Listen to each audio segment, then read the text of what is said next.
Shalom, all praises to the Most High and His beloved Son. In this video I'm going to prove that God exists again. The Bible doesn't say anything about the universe, but through science used the Big Bang Theory and other similar theories to prove the starting point of the universe. According to the Big Bang Theory and similar theories, they're pretty much saying that the universe is always expanding. Science is still new, but the Bible has been on the earth way longer than science, and science and the Bible has predicted an expanding universe. Now, like I said, universe, you're not going to find that word in the Bible. There's the heavens and then there's the earth. So what was God doing before creating the universe and forming the earth? That's a question that a lot of atheists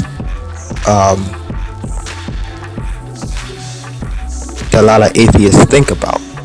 You so-called blacks, Hispanics, and Native Americans are the true biblical Israelites. But the truth shall set you free. Genesis chapter 1. Verse 1, in the beginning God created the heaven and the earth. Verse 2, and the earth was without form and void, and the darkness was upon the face of the deep. And the Spirit of God moved upon the face of the waters. I'm going to stop there, because as you can see that there's a difference between the earth and the heaven. God created the heaven and the earth. According to science, they say that there's a 9 billion year gap between the creation of the universe and the formation of the earth. The Bible doesn't plainly explain it, but if you search the scriptures, if you research the Bible, you will find out that the Bible explains about an expanding universe, which is the heavens. Job chapter 9 verse 8, which alone spreadeth out the heavens, and treadeth upon the waves of the sea. This verse is talking about God spreading the heavens, which is the universe. Psalm chapter 104 verse 2, who covers thyself with lights as with a garment, who stretches out the heavens like a curtain.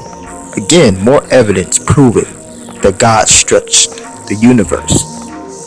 Isaiah chapter 40 verse 22, it is he that sitteth upon the circle of the earth, and inhabitants thereof are as a grasshopper, that stretcheth out the heavens as a curtain, and spreadeth them out as a tent to dwell in. What do these verses have in common? The word of God is saying that God himself stretched out the universe. And there are plenty of other verses in the Old Testament that prove that God is constantly stretching the universe. That is the difference between the formation of the universe and the formation of the earth. Like I read in Genesis chapter 1 verse 1, in the beginning God created the heaven and the earth. The Bible predicts scientific discoveries. Like I said before, science is relatively new. The Bible has predicting power. For you atheists out there, you black, Hispanics, and Native Americans that don't believe in this word, you a fool. Because I've just proved to you that God, the word of God, predicted an expanding universe, and we're now just learning about this. The Bible predicted this thousands of years ahead of its time. Look at these other verses that prove that God is stretching out the universe, the heavens. The universe is continuously expanding. Now, the Hubble Space Telescope have these galaxies shown. As you can see, it took 12 billion light years for the light to reach us. We're looking at the universe as it was 12 billion years ago. Look at the picture with the 12 billion light years away. And look at the 2 billion. Now look at the 2 billion, which is closer. The galaxies over that 10 billion time period has expanded. It's been spread apart.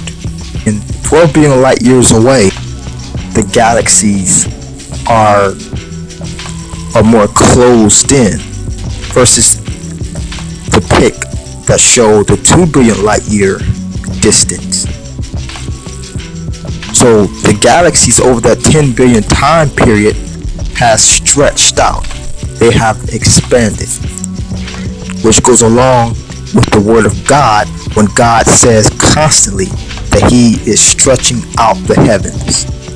You've just been proven that God exists and God speaks through his word, because the word did become flesh and walked among us. He walked among us, and he is returning for you so-called Black, Hispanics, and Native Americans. Shalom.